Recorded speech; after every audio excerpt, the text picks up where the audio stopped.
بالله من شرور أنفسنا ومن سيئات أعمالنا من يهده الله فهو المهتد ومن يضلل فلن تجد له وليا مرشدا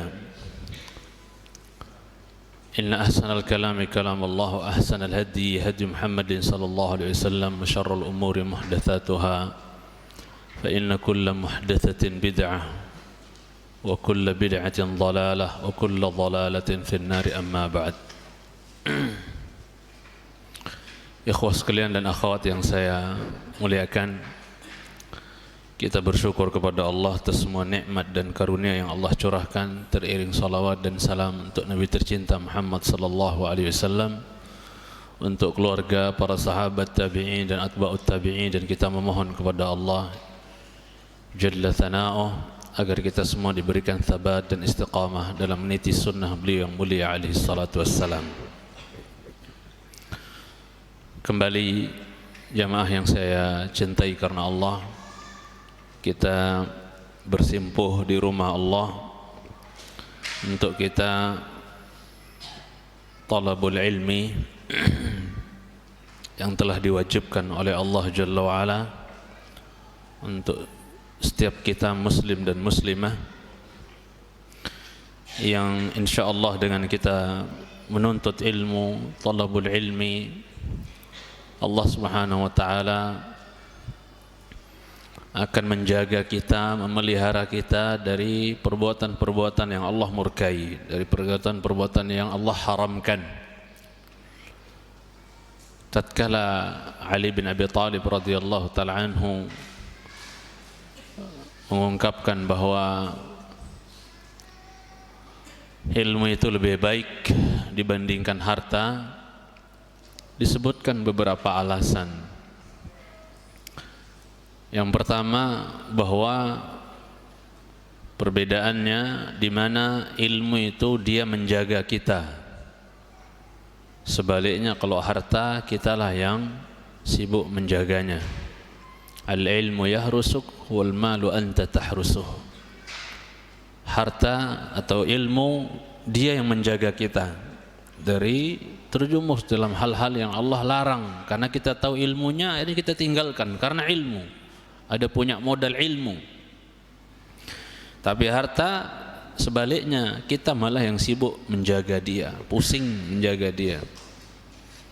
Kemudian yang kedua, bahwasanya harta belum tentu mendatangkan ilmu, tapi ilmu bisa mendatangkan apa? Harta. Ya, ilmu bisa mendatangkan harta.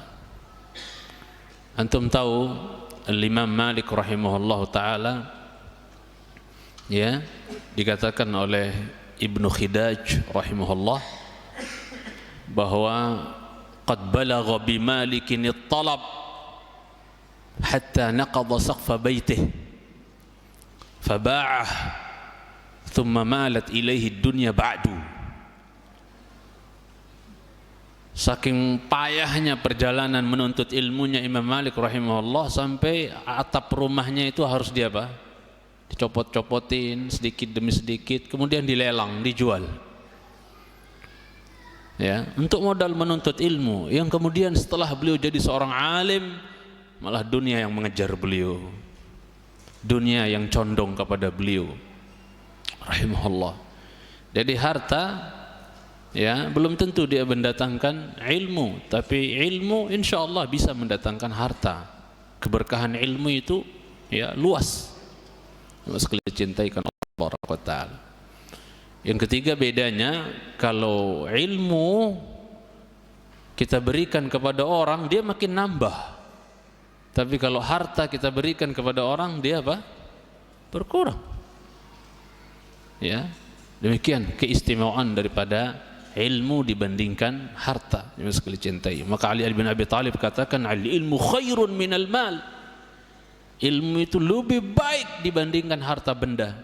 Anda pernah ceritakan kepada antum kisahnya Abu Salam, ya, Muhammad bin Salam al-Bikandi rahimahullah, salah satu di antara syuyukh al-Bukhari, di antara guru-gurunya Imam al-Bukhari, yang pernah mengatakan, anfaqtu fi talabil ilmi 40,000, ya, wa anfaqtu anfaqtu fi nashrihi 40,000. Aku telah mengorbankan ya modal untuk menuntut ilmu, mengeluarkan modal bekal untuk menuntut ilmu 40.000.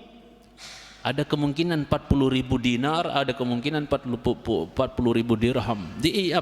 Dikorbankan untuk modal menuntut ilmu. Ya, bahkan 40.000 juga saya korbankan untuk menyebarkan ilmu. Jadi itu bedanya zaman dulu sampai zaman sekarang. Kalau zaman dulu banyak para ulama terdahulu untuk menyebarkan ilmu itu dari modal sendiri. Ya. Modal sendiri. Ustadz kita Ustadz Yazid hafizahullah taala dalam perjalanan dakwahnya ya, beliau subhanallah modal sendiri. Hatta antum ingat kajian beliau di Dewan Dakwah dulu? Itu beli air, roti buat ganjal perut beliau siang itu beli sendiri.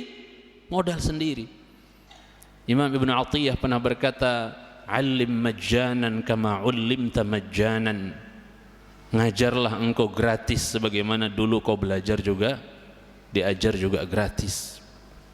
Mas sekali cintai, dan susah untuk bisa seperti itu zaman sekarang. Ya, waliyadzubillah. Dan ana bisa membaca ya, dunia dakwah di Jakarta ini sedikit tidak bisa membaca mana yang agak-agak manja, yang agak ya keberatan kalau fulusnya kurang, mana yang lulusan-lulusan jebolan-jebolan yang tidak terlalu peduli dengan masalah dunia. Anak tahu, maka di pesantren anak pun saya pilih-pilih. Ya, kalau guru yang mau masuk itu dari jebolan ini saya pikir-pikir dulu, karena tahu banget saya sudah biasa dimanjakan dalam perjalanan menuntut ilmunya. Tapi dari sebagian jebolan, masya Allah, udah biasa sengsara, pernah merasakan sabir pahitnya dalam menuntut ilmu. Yang sekali cintai, sehingga kalau mau daftar jadi guru atau enggak terlalu mikir masalah apa, masalah fulus. Sekali cintai karena Allah tabaraka. Itu fitnah memang. Ya, terlepas dari pembicaraan seputar hal itu. Kemudian subhanallah ya, ana sudah ceritakan sekali lagi tentang beliau tatkala masya Allah di majelis tahdits satu hari di hadapan guru beliau penanya patah. Ya enggak mungkin guru menunggu ya untuk apa? Untuk dia cari pena kemudian apa? Ya, kemudian baru dilanjutkan pelajaran hadis, enggak mungkin, dilanjut terus. Dia galau tuh, gimana caranya pennya patah. Akhirnya dia katakan, disuruh orang untuk teriak mengatakan qalamun bidinar, qalamun bidinar, qalamun bidinar. Satu pena dengan satu dinar, satu pena dengan satu dinar. Berapa sih harga pena? Satu dinar itu kan emas jemaah. Berapa? Subhanallah. Ini menunjukkan jelas bagi kita bahwa harta itu bagi mereka enggak ada apa-apanya, ilmu segala-galanya. Ya. Sehingga tatayarat ilaihil aqlam, berterbangan itu pena kepada beliau. Masya Allah, semua pengen satu dinar. Allah musta'an. Ya. Berharga. Antum ingat ketika musim lebaran di zamannya Imam Muhammad bin Syihab Az-Zuhri rahimahullah, guru besar Imam Malik rahimahullah. Lihat, mereka itu kerakusan dan ketamakan terhadap ilmu luar biasa. Sebagian orang sekarang yang penting sedikit sudah tahu akidah yang benar, sunnah dan seterusnya, sedikit-dikit wes nggak usah rajin-rajin ngaji banget. Sudah merasa aman, sudah merasa pinter, ya. Sudah kurang rakus lagi dengan ilmu. Awal-awal rakus, tamak, ngaji, lama-lama futur. Dan kita akan menyesali saat-saat futur kita itu, sebagaimana Ibnu Mas'ud dahulu menyesali saat-saat futur beliau radhiyallahu ta'ala anhu. Dalam satu athar disebutkan seperti itu, nangis beliau. Jadi Imam Malik rahimahullah, kita tahunya orang kalau musim lebaran kan apa jemaah? Wah, sibuk ziarah sana sini, makan opor, makan ya apa tuh, ketan, makan macam-macam lah, ketupat, musim makan, musim ziarah. Imam Malik pinter. Ini guru saya kalau musim lebaran kayak gini, nggak ada orang yang mepet sama dia, nggak ada murid-murid yang mendekati dia, sibuk dengan ziarah, sibuk dengan lebaran. Maka yang terpikir di otak beliau, gimana caranya istighlal, menggunakan kesempatan lebaran ini untuk saya keruk hadis dari Imam Ibnu Syihab Az-Zuhri. Betul, dia pergi ke rumah gurunya, diketuk pintu, dibuka pintu oleh ya seorang wanita pembantu jariyah atau budak, bisa dikatakan seperti itu. Maka dilaporkan, jaa abidukal ashqar, telah datang budakmu yang kulitnya putih kemerah-merahan tuh. Ashqar, putih kemerah-merahan, datang tuh. Saking seringnya Imam Malik mendatangi Ibnu Syihab Az-Zuhri, sampai budak-budak atau pembantu-pembantu yang dimiliki oleh Ibnu Syihab Az-Zuhri menganggap Imam Malik itu juga budak. Jaa abidukal ashqar, katanya, budakmu datang tuh. Saking seringnya datang ke Imam Ibnu Syihab Az-Zuhri sampai pembantu-pembantunya menganggap dia juga pembantu atau budak. Allahu Akbar. Maka dipersilahkan masuk. Ketika udah masuk, maka Imam Ibnu Syihab Az-Zuhri ngelihat nih, muka-muka lapar nih. Mahsibuka akalta. Oh, lihat-lihat mukamu nih, belum makan nih kamu. Ciri-ciri belum makan, wahai Malik. Alah. Dia katakan, "Bang, benar. Saya belum makan." Maka ya disuguhkan makanan untuk Imam Malik rahimahullah, muridnya Ibnu Syihab Az-Zuhri. Disuguhkan makanan. Qala la hajata li fihi. Maaf guru, saya enggak hajat terhadap makanan, saya enggak butuh makan. Qala ma turid, lalu kau mau apa? Qala uridu an tuhadditsani, aku mau kau kasih aku hadis. Masya Allah. Kalau kita musim lebaran mikir ngaji enggak? Oh, udah melanglang buana, macet-macetan di tol Cipali, di mana? Ya. Uridu ka an tuhadditsani, aku mau kau kasih hadis. Kasih aku hadis wahai guru. Oh gitu, Masya Allah. Ya wes, catat. Haddatsana fulan an fulan an fulan an fulan. Ya. Sampai 13 hadis dikasih dengan sanadnya. Cukup segitu dulu. Kata Imam Malik, zidni, tambahin guru, kurang. Lah yang 13 aku kasih aja belum kau hafal, sudah minta tambah lagi. Hafalin dulu tuh baru nanti tak tambah. Qala in syi'ta raddattuha alaik. Kalau kau mau semua yang kucatat tadi itu aku ulangi, tampang lihat. Jadi sambil nyatat sudah langsung serot masuk jemaah. Kita berapa tahun umur kita sampai jenggotan Arba'in Nawawi enggak kelar-kelar. Jujur aja kita. Allah musta'an. Ya. Baru catat udah langsung masuk itu. Masya Allah. Luar biasa yang mas cintai. Ditarik oleh alwah, lauh, papan-papan tempat dia nulis, itu ditarik sama Ibnu Zuhri. Model dulu kan seperti itu jemaah, kalau enggak di atas ya lontar, di atas apa lempengan batu, sampai Ibnu Hajar dikatakan anak batu. Ibnu Hajar bukan berarti dia anak batu, tapi sering nulis di atas lempengan batu, saking enggak punya kertas. Ya mas cintai sama Ta'ala. Ya, Imam Malik nulis di atas lauh papan gitu, ditarik sama Ibnu Syihab Az-Zuhri. Coba kok hafal beneran enggak? Sebutkan. Enggak ada salah satu pun. Cuma sekali cintai. Maka Ibnu Syihab Az-Zuhri mengatakan, "Qum fa innaka awiyatul ilm." Berdiri kau pergi sana.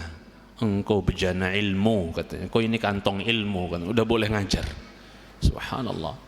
Itu mereka jemaah sekalian cintai. Bahkan ada dulu seorang salaf namanya, salah seorang di antara fuqaha Malikiyah, ahli fikihnya di dalam madhab Maliki, ya, Abu Dzar rahimahullahu taala. Itu subhanallah, ada satu kata dalam sebuah matan hadis, ada satu huruf dalam satu kata sebuah matan hadis. Paham maksud saya?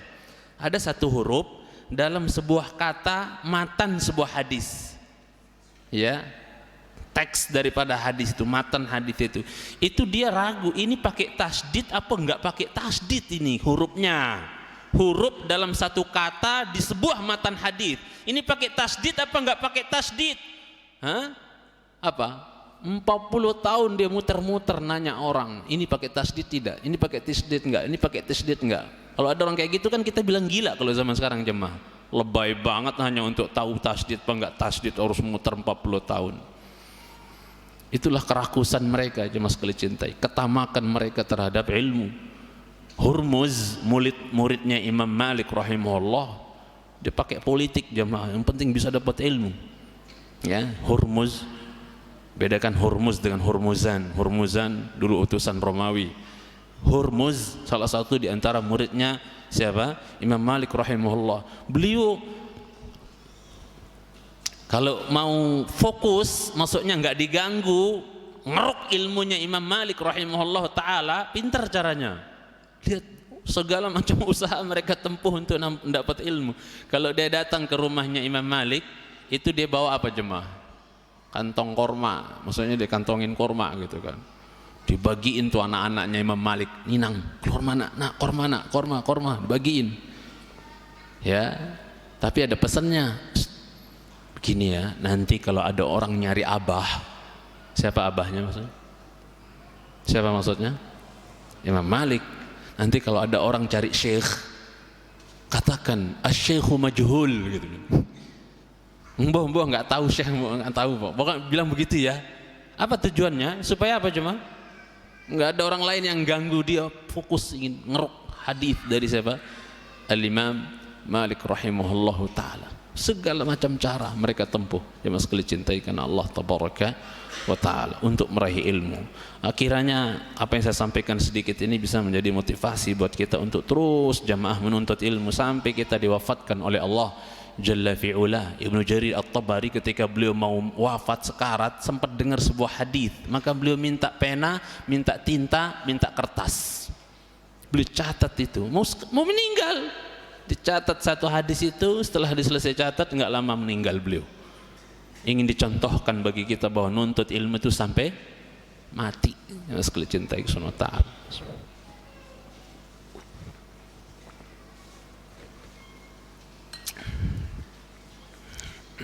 Sampai mana kita pelajarannya? Ya man umruhu yamdi. Waktu itu terakhir ya. Wahai yang umurnya terus berlalu. Betul sampai situ? Hah? Siapa yang baca? Siapa yang buat terjemahan? Silakan. Ada mic enggak? Silakan baca artinya. Nanti yang penting-penting saya komenin insyaallah. Ya man umruhu yamdi. Wahai yang umurnya, silahkan baca Pak. Pusing halaman berapa? Halaman berapa? Yang 28. Ya, yang terjemahan 28. Kalau yang Arab halaman 17. Silakan Mas dibaca.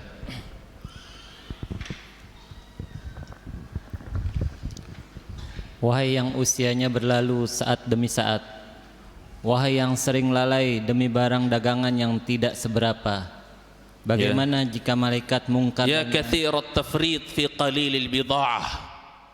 Ya, wahai yang banyak sekali tafridnya. Ya, ada istilah ifrat, ada istilah apa? Tafrid. Tafrid ini melalaikan, kelalaian demi kelalaian, lalai, ghafil. Mas cintai, wahai yang banyak lalainya, ya, fi qalilil bid'ah, padahal apanya? Perbekalannya, perbendaraannya sangat apa? Qalil. Apa qalil jemaah? Sedikit. Sudah tahu perbendaraan, sudah tahu tabungan amalnya sedikit, lalai pula. Apa ini orang cerdas namanya jemaah? Sama sekali tidak. Ya. Kalau bahasanya Ustaz Yazid parah, nggak waras orang kayak gini, ya, nggak waras. Udah tahu bekal dikit, lalai pula. Mau ngapain? Ya, gimana kalau seandainya belum nyebrang sirat, udah habis modal amalnya lah, payah. Apa nggak nyemplung di jahanam kalau kayak gitu? Jemaah sekalian cintai Subhanahu wa ta'ala. Waliyadzubillah. Semoga kita selamat dari apa? Maksudnya ketika nyebrang di atas sirat jemaah. Semoga kita selamat ketika nyebrang di atas sirat. Yang Uwais ibn Amir Al-Qarani pernah mengatakan kepada seekor anjing di tempat pembuangan sampah, apabila aku selamat nyebrang di atas sirat, aku lebih baik daripada kamu wahai anjing. Tapi kalau aku enggak selamat nyebrang di atas sirat, kamu wahai anjing lebih baik dibandingkan saya. Semoga kita selamat jemaah. Wa in minkum illa wariduha. Tidak seorang pun di antara kalian kecuali pasti dia akan nyebrang di atas sirat itu. Ya, dan di bawahnya jahanam yang apa?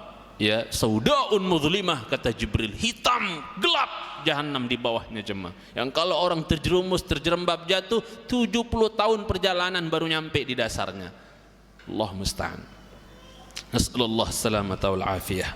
Ya, jadi ada orang lalainya luar biasa, tapi padahal apa? Qalilul bid'ah, perbekalan sedikit, perbendaraan sedikit.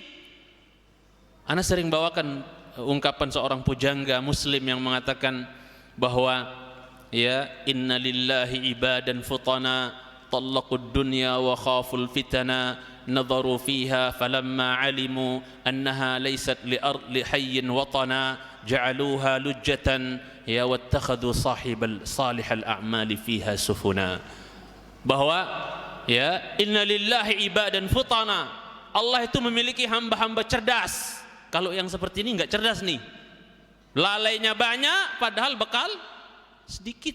Tiap hari matahari terbenam, umur berkurang, amal enggak nambah. Ini yang membuat menangis Abdullah bin Mas'ud radhiyallahu taala anhu. Dan ini perlu jadi bahan renungan juga buat kita jemaah. Lalainya banyak, ya, bekalnya dikit. Gimana? Apa yang bisa diharapkan? Ya. Ya. Maka dikatakan bahwa dalam satu ungkapan penyair juga, atarda an takuna, ya, dikatakan bahwasanya dalam ungkapan sebuah syair penyair dikatakan apa? Ya, qum lillah wajma' khairazadi, ya, bahwasanya apa? Berdirilah untuk Allah, qiyamul lail kau, ya. Ya, kumpulkan sebaik-baik bekal. Atarda an takuna rafiqa qaumin lahum zadun wa anta bighairi zadi.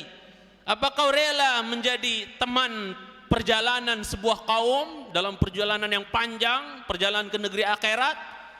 Ya, kau berjalan bersama orang banyak, lahum zadun, mereka punya bekal yang banyak, wa anta bighairi zadi. Engkau sendiri enggak punya apa? Bekal. Gimana nasib jemaah sekalian cinta Allah? Ya. Maka Allah itu punya hamba-hamba cerdas, talaqud dunya wa khaful fitana. Mereka cerai dengan dunia, ya. Dalam artian mereka enggak masukkan dunia itu ke hati, sekali cintai, ya. Enggak ada kecintaan sedikit pun terhadap dunia dalam hati dia. Boleh dunia di tangan dia tapi enggak masuk ke sini. Mereka cerai dunia dan mereka takut dengan fitnah dunia, khaful fitana. Ya. Yang Rasul bersabda, ittaqud dunya wattaqun nisa. Ya. Nadharu fiha, mereka coba lihat dunia ini, dita'ammuli, oh dunia ini begini, hakikat dunia ini begini, diperhatikan dunia ini. Ya, falamma alimu, tatkala mereka sudah tahu, faham, berilmu, annaha laysat li hayyin watana, bahwasanya dunia ini ternyata bukan negeri yang abadi buat seorang yang hidup. Bukan tempat tinggal yang abadi. Ali bin Abi Thalib katakan, ad-dunya daru mamarrin wal akhiratu daru maqar. Dunia itu tempat singgah, lewat, sedangkan akhirat kampung halaman yang sejati, tempat mukim selamanya. Ya, ketika mereka tahu bahwasanya dunia ini, negeri dunia ini bukan tempat tinggal untuk selamanya, ja'aluha lujjatan, mereka jadikan dunia ini hanya sekedar seperti ombak, gelombang yang tinggi di lautan sana.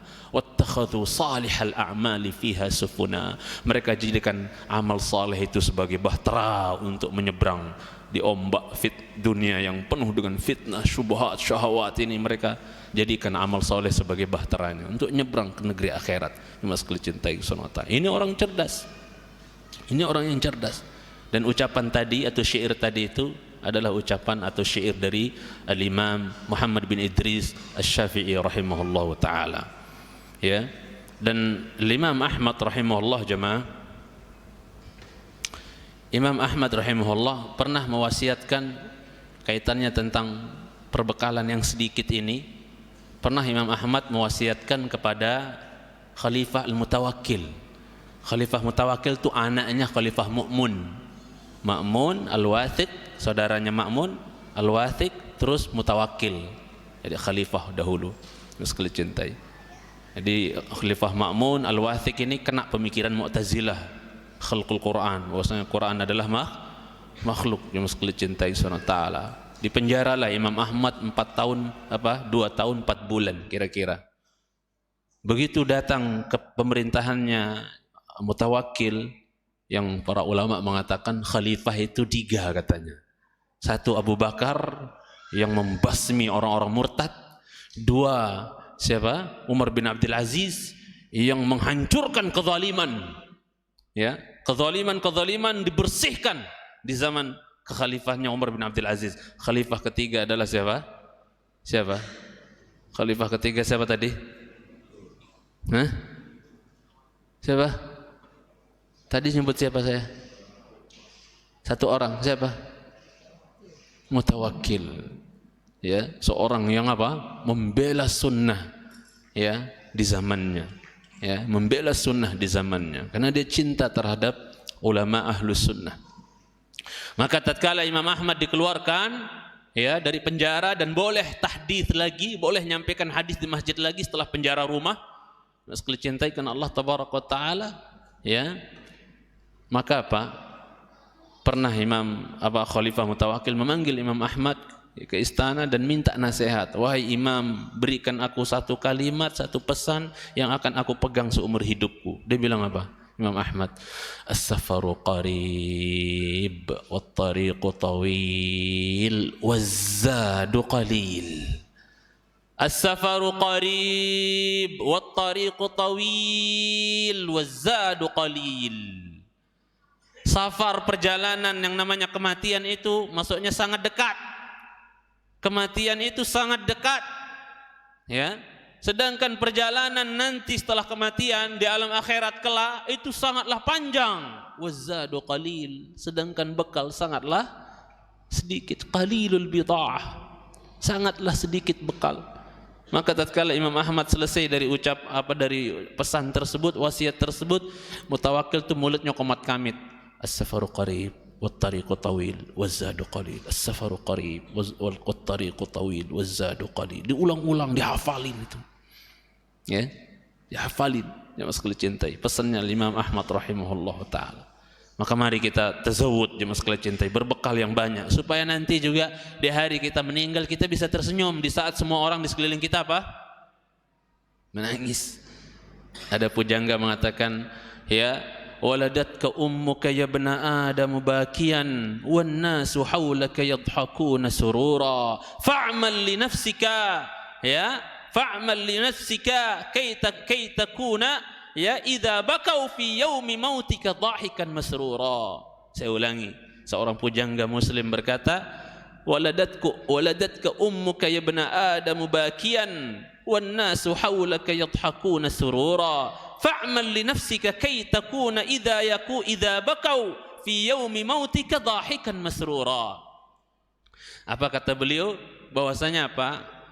Ibumu melahirkan dirimu wahai anak Adam dalam keadaan kau menangis. Rata-rata kita nangis ya, kecuali Maryam dan putranya Isa alaihissalam.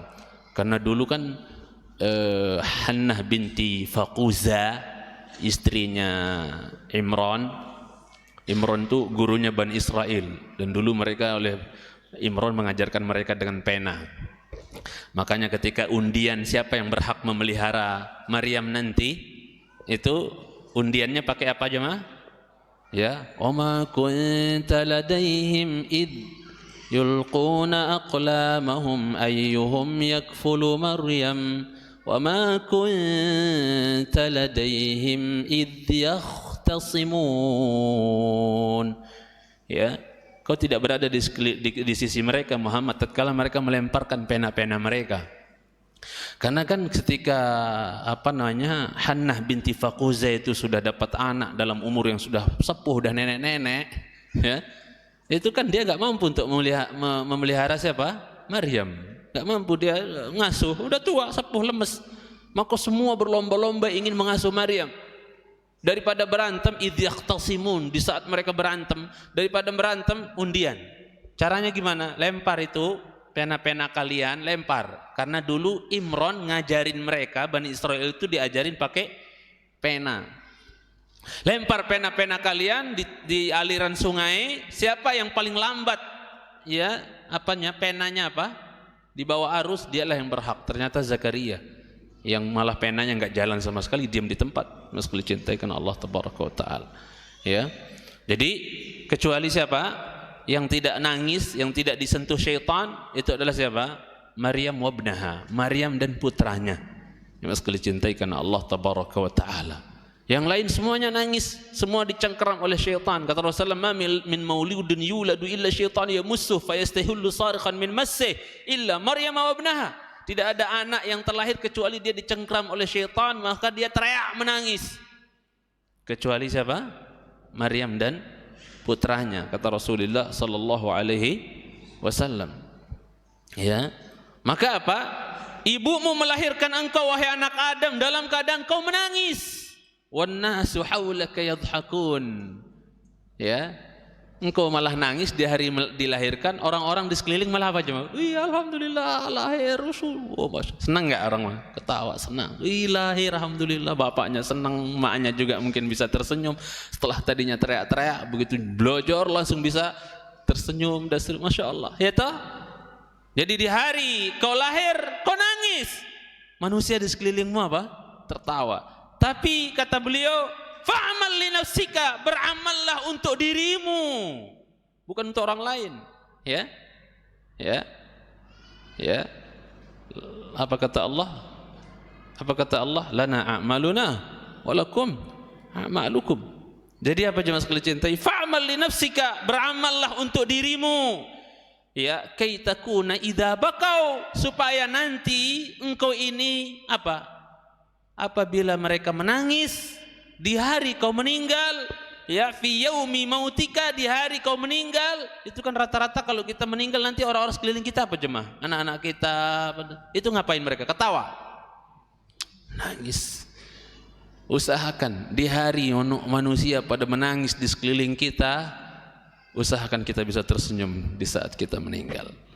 Ya, dikatakan idza bakau fi yaumi mautika dhahikan masrura, kau bisa tersenyum bahkan tertawa. Lihatlah Bilal bin Rabah, ya radhiyallahu taala anhu, tatkala beliau sedang sekarat nazah itu malah apa? Senyum beliau sambil berkata wa farhah, ketika istrinya berkata ya wa huznah, duh sedihnya suamiku mau meninggal.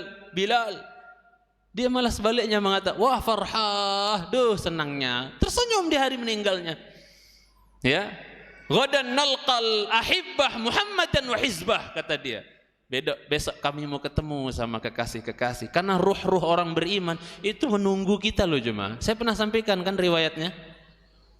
Ruh-ruh orang beriman yang sudah mendahului kita di alam barzah sana itu merindukan kita. Kapan ya Abu Samah nyusul? Kapan ya si Sulan nyusul? Mereka merindukan kita. Mereka udah tahu, ya, udah dapat apa yang dijanjikan oleh Rabb mereka. Absyiru bil jannah allati kuntum tu'adun. Udah tahu, ya. Orang-orang yang beriman itu makanya nggak sabar, coba teman itu cepat nyusul, dia akan tahu gimana nikmat di alam barzakh. Baru di alam barzakh pakai bil jannah. Ya, bagaimana dengan di surga? Yang mesti cintai karena Allah tabaraka wa taala. Jadi mari kita beramal jamaah agar kita nggak sedikit bekal di hari kepulangan tersebut. Udah azan ya? Baik, silakan Pak.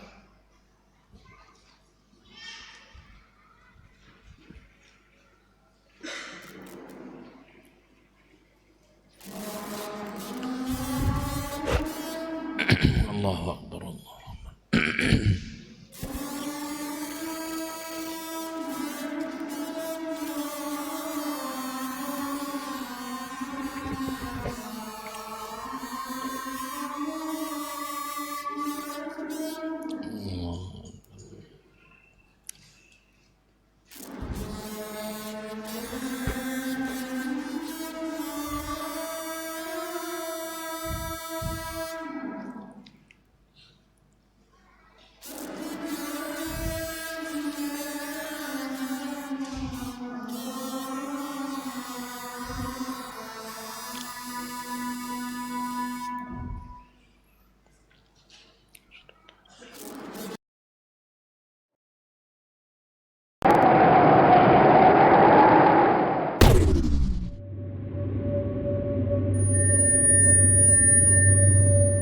KSI Channel, kajian sajian Islam.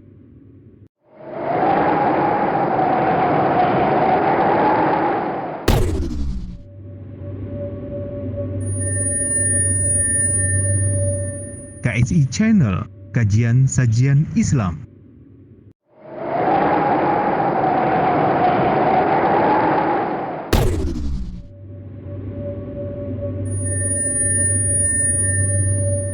KSI Channel, kajian sajian Islam.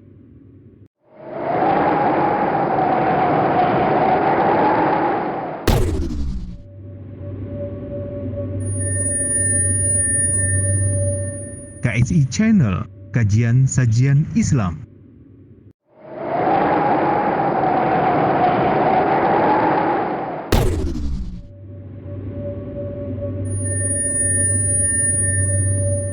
KSI Channel, kajian sajian Islam.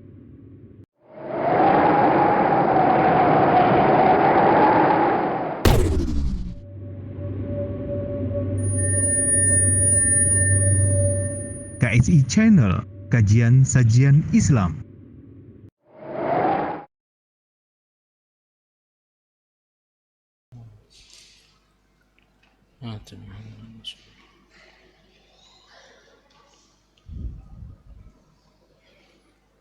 Silahkan dilanjut. Bagaimana jika malaikat mungkar dan nangkir mendatangi Anda dalam kondisi sudah yang... tahu kemarin kenapa dibilang mungkar dan nakir? Jangan dipahami nama ini dengan zahirnya mungkar. Sudah kita jelaskan ya. Dikatakan mungkar dan nakir, Allah alam yang lebih tepat karena apa? Ya, karena mereka kita tidak kenal sebelumnya. Kita belum pernah melihat dia sebelumnya. Ketika kita bertemu maka ya, dia adalah orang yang asing bagi kita. Ya, sebagaimana ungkapan Ibrahim kepada tamu-tamunya, malaikat yang menjelma, ya, salamun, ya, apa katanya? Qaumun mungkarun. Salam kepada kaum atau orang-orang yang mungkarun. Mungkarun di sini artinya mungkar. Enggak, yang asing, tidak dikenal. Terus bagaimana jika malaikat mungkar dan nangkir mendatangi Anda dalam kondisi yang paling mengerikan? Keduanya bersikap kasar, lalu Anda mengharapkan kembali ke dunia meski sesaat. Memohon untuk kembali ke dunia untuk melakukan amal soleh. Tatamanna di sini artinya apa? Berharap. Berharap, tamanni itu berharap sesuatu yang enggak mungkin terwujud. Ya, bukan bermohon artinya. Ya. Jadi ya, mengharapkan sesuatu, tamanni itu mengharap sesuatu yang tidak mungkin untuk terwujud, Mas cintai. Angan-angan kosong untuk supaya bisa apa? Rujuk. Ya, li saati ta'ah. Ingin kembali ya ke dunia hanya untuk bisa melakukan ketaatan walaupun sesaat. Makanya jamaah ketaatan, amal soleh sekecil apapun, sebentar apapun kita kerjakan, cuman sesaat doang, itu semuanya akan membuat kita tersenyum di hari itu, wallahi. Ya, dan setiap ya waktu-waktu yang kita lalaikan, ya yang kita lalai di dalamnya, Allah akan membuat kita merengut nanti, menyesal di hari tersebut, jemaah sekalian cintai. Amal yang sedikit, ya ketaatan yang sesaat sedikit, ya itu akan membuat kita tersenyum nanti, jemaah sekalian cintai. Tapi sebaliknya kelalaian apalagi dosa yang sedikit itu juga akan membuat kita apa? Ya, bermuka apa? Ya, masam di hari tersebut. Kan dalam athar, dalam hadis dijelaskan bahwa apa? Tatkala orang buka buku catatan amalnya, dalam hadis dijelaskan ketika orang buka buku catatan amalnya, pas yang baik-baik di lembaran yang baik-baik amal solehnya, yastabshir, mukanya apa? Berseri-seri gitu. Tapi pas apa? Buka lagi dosa, apa yang terjadi dengan mukanya? Langsung merengut. Ya Allah, ketakutan.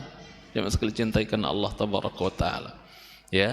Jadi sangat bermanfaat sekali. Walaupun saat ta'ah, dia ingin kembali untuk melakukan walaupun ketaatan sesaat saja. Sama kayak orang-orang yang sudah meninggal mendahului kita, ya, dan tidak bisa masuk di bulan Ramadan ini, jamaah yang mungkin bulan kemarin, 2 bulan kemarin, 3 bulan kemarin meninggal mendahului kita, itu pengen kalau mereka bisa balik ke dunia hanya untuk mengucapkan apa? Ya, mungkin hanya untuk sujud, 1 kali sujud di bulan Ramadan ini, jamaah sekalian yang akan datang ini. Berharap mereka, tapi khalas, madha wa qadha. Sudah berlalu dah waktunya. Tidak bisa lagi, jamaah sekalian cintai karena Allah tabaraka wa taala. Udah pindah alam.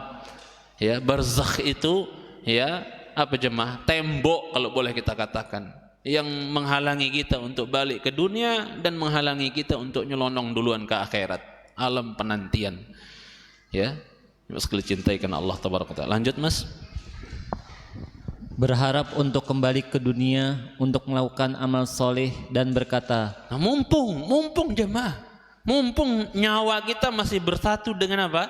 Jasad kita ini mumpung, mari kita berusaha jemaah, berlomba-lomba kita, fastabiqul khairat wasari'u ila magfiratin min rabbikum wa jannah dan seterusnya. Ya, berlomba-lomba kita jemaah sekalian cinta Subhanahu wa taala, ya. Sabaq fil khairat, ya. Berusaha kita jemaah sekalian cinta Subhanahu wa taala. Hasan Basri seingat saya tatkala dia menguburkan ya orang yang sudah meninggal, ada orang di samping dia. Ditanya orang tersebut, "Mas, kira-kira kalau orang ini hidup lagi, balik lagi, hidup kayak kita lagi, kira-kira ya apa yang akan dia perbuat?" Dia akan memperbanyak ibadah wahai imam, dia akan banyak istighfar, melakukan ketaatan dan seterusnya, dia akan banyak berzikir, banyak sedekah dan seterusnya. Kata Hasan al-Basri rahimahullah ta'ala, itu tidak mungkin bagi dia, itu enggak mungkin bagi dia, ya, karena kematian sudah menghalangi. Idza mata ibnu Adam inqata'a an 'amaluh, apabila anak Adam meninggal putus wes amalnya, enggak ada yang bermanfaat, enggak bisa beramal lagi jemaah sekalian cinta. Nah, kau nih, kau masih hidup kan? Enggak kayak dia toh, kau masih hidup? Lakukan apa yang kau katakan tadi itu, bahwa kalau dia bisa hidup lagi, dia akan banyak ibadah, banyak istighfar, banyak taubat, banyak zikir, banyak sedekah. Lakukan oleh kau, mumpung apa? Mumpung kau masih hidup. Ya Mas, cintai karena Allah. Pesannya seperti itu. Terus silakan. Rob, kembalikan aku.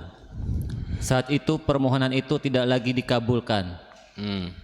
Nabi SAW memerintahkan untuk mengingat pemutus segala kenikmatan. Ya, sekarang kita masuk ke pembahasan ya selanjutnya, amrun Nabi SAW bidzikri hadhimil ladzat. Perintah Nabi SAW agar memperbanyak mengingat jemaah? Hadhimil ladzat. Hadhim qati', pemutus daripada penghancur, pemutus daripada al-ladzat, segala macam bentuk kelezatan. Ya. Semua kelezatan duniawiyah yang dirasakan oleh seseorang semuanya putus dengan kematian. Ya Mas, cintai karena Allah tabaraka wa taala. Dan Nabi kita SAW sekali lagi memerintahkan kita untuk banyak-banyak mengingat kematian. Ya Mas, cintai. Kenapa Rasulullah SAW suruh kita banyak-banyak ingat? Karena tabiat manusia untuk ingat kematian itu gimana jemaah?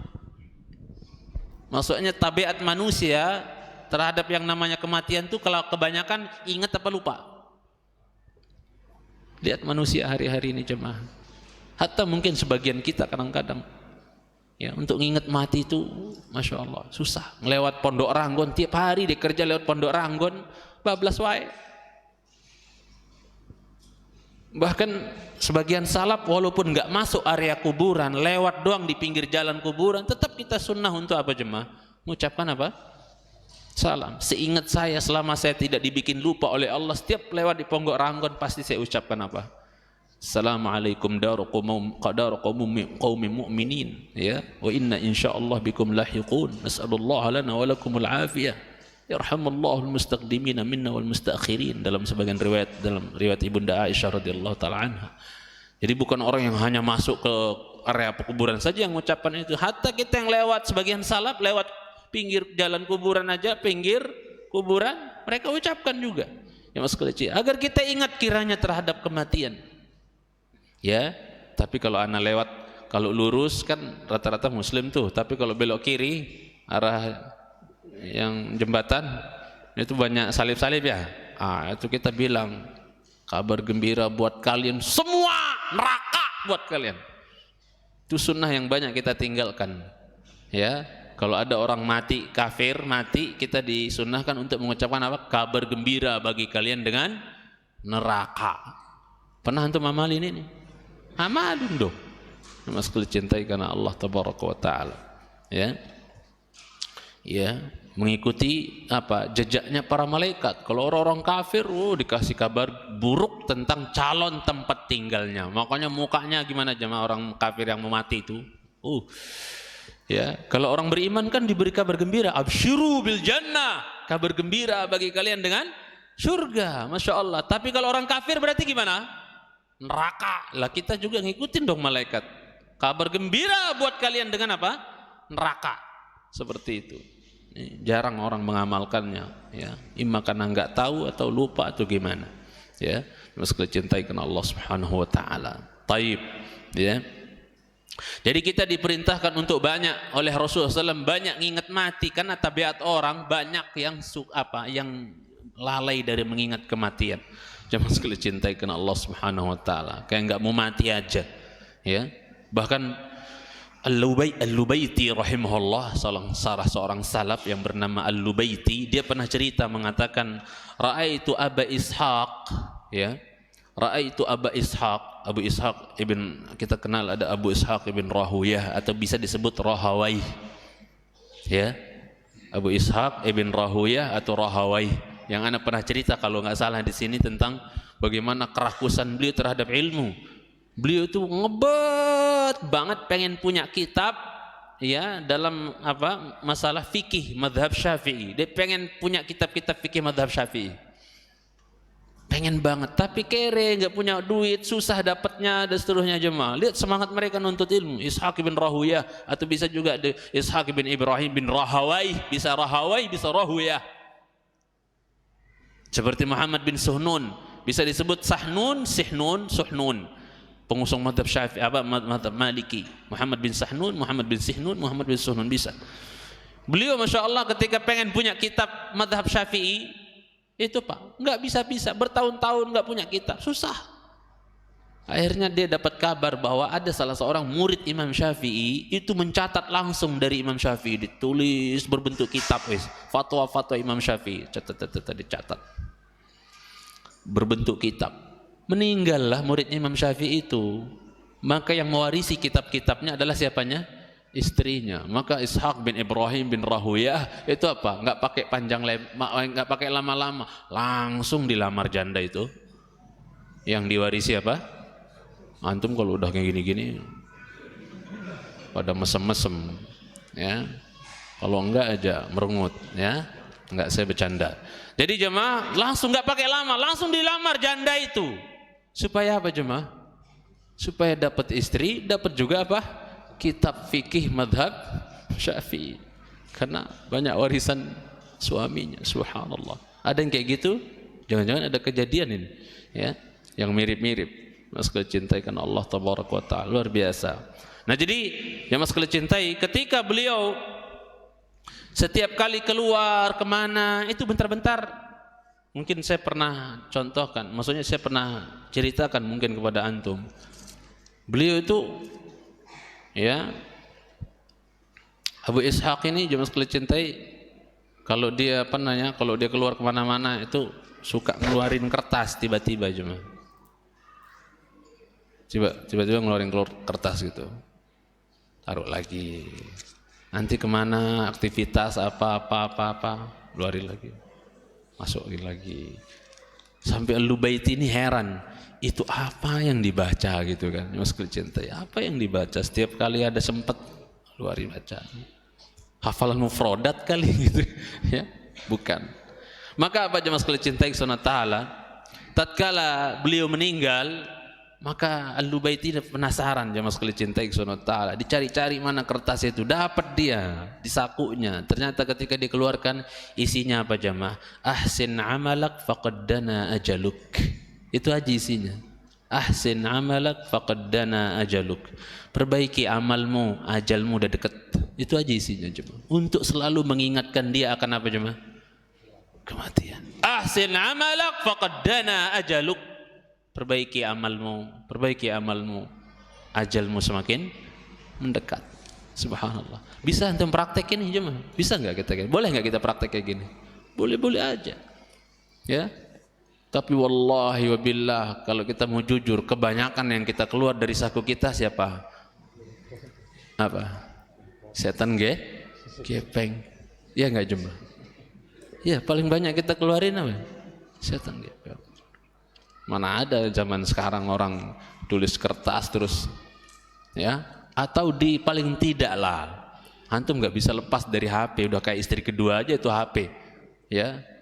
Dan kita butuh jemaah melatih diri kalau pergi kemana yang tempat agak jauh, yang mungkin nanti pulangnya malam, latih diri untuk apa jemaah? Supaya untuk tidak terlalu tergantung sama HP ini, latih diri untuk nggak bawa sesekali HP itu. Bisa nggak antum jemaah? Ya. Atau antum berdoa sama Allah, ya Allah sering-sering bikin aku lupa akan HP ku ya Allah kalau kemana, ada bisa nggak kayak gitu? Supaya kita nggak udah HP ini udah hampir kayak patung sekarang jemaah yang disembah selain daripada Allah. Saking Masya Allah, sampai orang tuh lebih banyak ingat HP-nya dibandingkan ingat Allah Jalla fi'ula.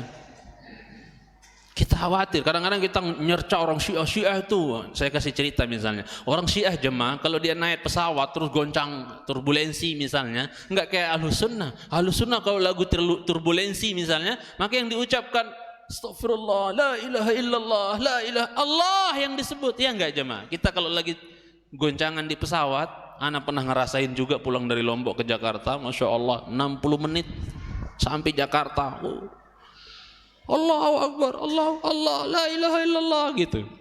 Ana udah siap-siap aja itu, kalau ada apa-apa udah ujung-ujungnya terakhir la ilaha, ana istighfar, astagfirullah. Kalau misalnya terjadi apa-apa udah terakhir la ilaha illallah plus.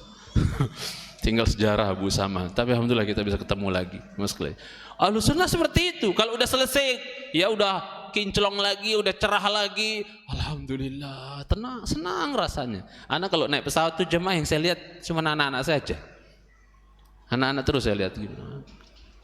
Ya namanya bapak kan, lihat anak-anak kondisi seperti itu kan, gimana sih perasaan seorang bapak? Yang saya lihat anak mati, ya gimana lah, mati gitu. Anak-anak ini Masya Allah, kasihan.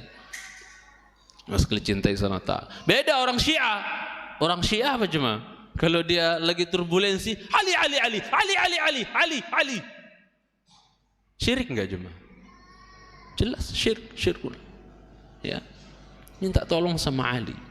Waliyadzubillah. Bahkan ketika saya ziarah makamnya Rasulullah SAW, kubur Rasulullah SAW, itu depan saya ada orang Pakistan atau Bangladesh, enggak tahu lah, pokoknya IPB sudah. Itu apa jemaah? Ya Rasulullah al-madad al-madad, ya Rasulullah al-madad al-madad. Minta tolong sama Rasulullah SAW, syirik enggak jemaah? Kalau ada Umar digampar itu orang, ya, yang sekali cintai karena Allah Tabaraka wa Taala. Jadi jangan kita hanya mencerca, ya, orang-orang Syiah, jangan sekali cintai, ya, ibarat kita cerca nggak masalah, cuman jangan kita juga nggak jauh seperti mereka pada hakikatnya, ya, lebih banyak ingat HP dibandingkan mengingat Allah. Waliyadzubillah. Emang ujian, fitnah HP ini emang jangan sekali cintai, dan insya Allah banyak orang masuk neraka gara-gara HP yang sekali cintai. Mudah-mudahan Allah tidak masukkan kita neraka gara-gara HP. Jadikan HP ini sarana kita masuk surga. Yang sekali cintai Subhanahu wa taala. Ya. Jadi berusaha kita untuk memperbanyak mengingat kematian yang sekali cintai. Berkata Syaqiq Al-Bulkhi rahimahullah, "Ista'id idza ja'akal maut alla tasiha bi'a'la as-saut tatlubur raj'ah fala yustajabu lak." Kata ya Syaqiq Al-Bulkhi rahimahullah, siap-siaplah engkau apabila datang kepadamu kematian agar kau tidak teriak dengan teriakan yang tinggi, minta kembali ke dunia, kemudian permintaanmu tidak diijabahi, enggak dikabulkan, enggak bisa balik lagi. Sekali cintai, maka kita siap-siap. Antum ingat pesannya Luqman Al-Hakim kepada putranya, dikatakan, ya bunayya amrun la tadri mata ya'tika fasta'idlah qabla an yufaji'aka. Nah, ada sesuatu yang kau enggak tahu kapan dia datang kepada dirimu, maka siap-siap sebelum dia membuat kau terkejut. Apa maksudnya jemaah? Al-maut, kematian.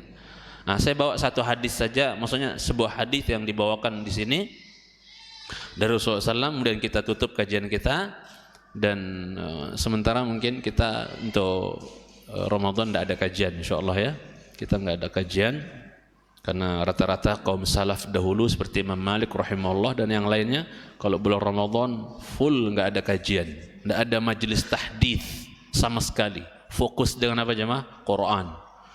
Bahkan ya para ulama katakan Sya'ban ini dikatakan syahrul qurra. Sya'ban ini bulannya apa? Para qurra. Mereka apa? Murajaah hafalannya untuk siap-siap ngimamin dan seterusnya, Masya Allah. Ya, sudah mulai siap-siap memperbanyak bacaan Quran. Dan mohonlah jemaah, berusaha antum, kita semua. Ana nggak mau ngomong doang tapi nggak melakukan sendiri.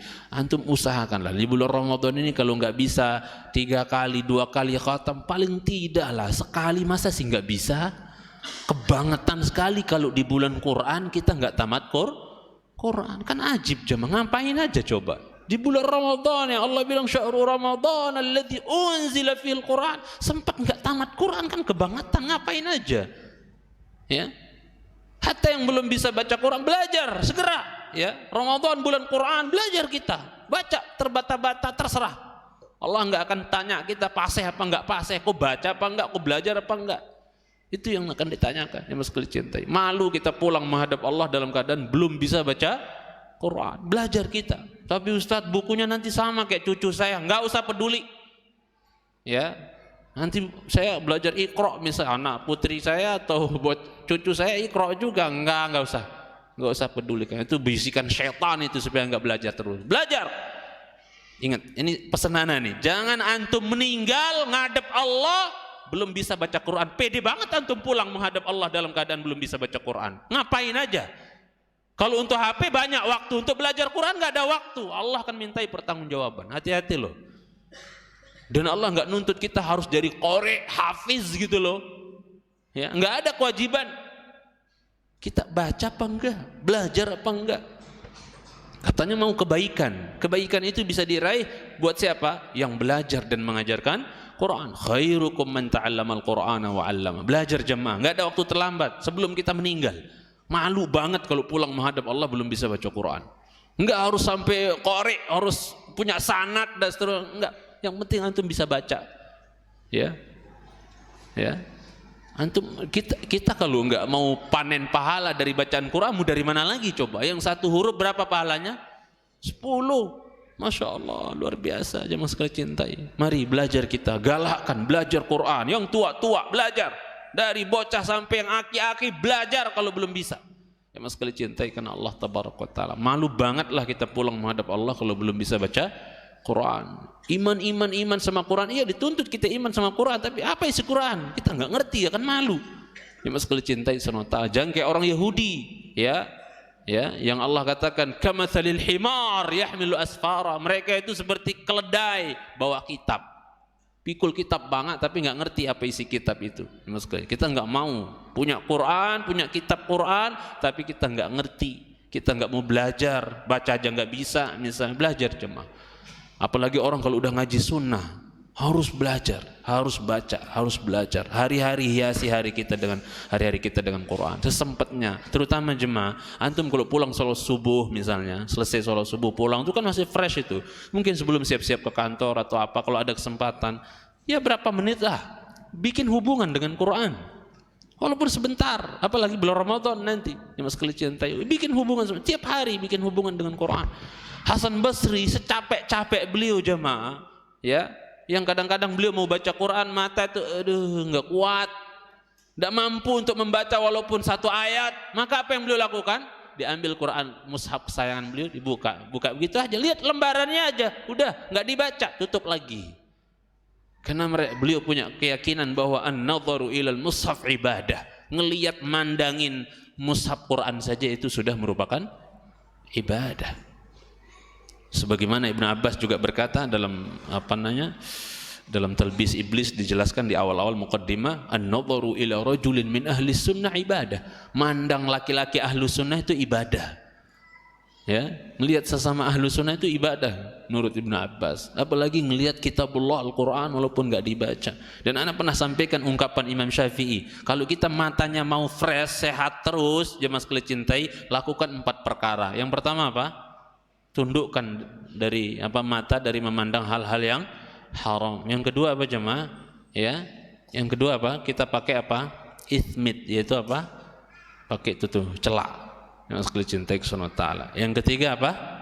Ya, banyak-banyak mandang mushaf. Itu bikin mata seger, sehat.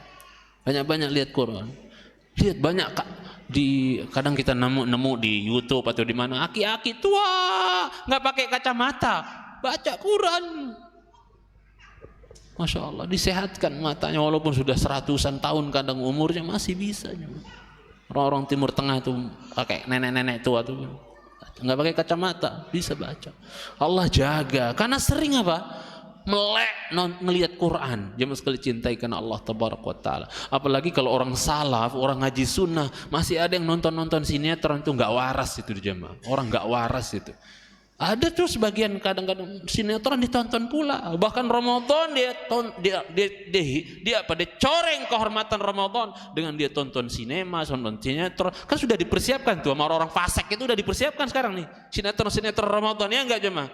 Ditonton pula, nggak waras itu, nggak manfaat ngajinya, wallahi nggak berkah, nggak manfaat. Jemaah sekali cintai karena Allah tabaraka. Mari udah saatnya kita merubah diri, jemaah sekali cintai. Yang nggak kira-kira nggak bermanfaat dan seterusnya ya kita berusaha untuk tinggalkan, jemaah sekali cintai karena Allah tabaraka wa taala. Apalagi yang berbau-bau game, berbau-bau tontonan dan sudah nggak manfaat, ya sia-sia. Jemaah sekali cintai karena Allah subhanahu wa taala. Baru yang terakhir apa?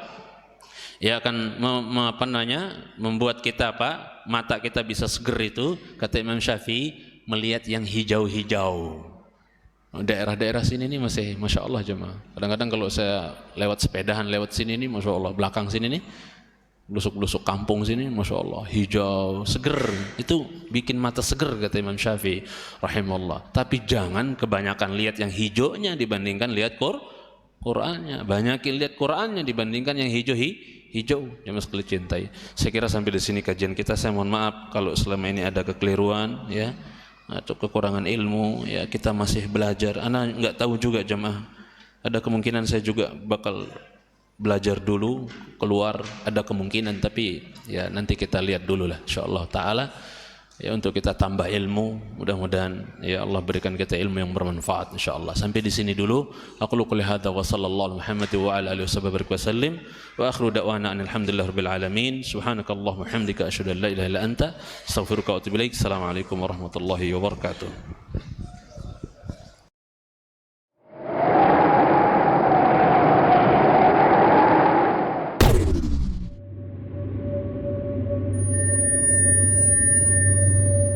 KSI Channel, kajian sajian Islam.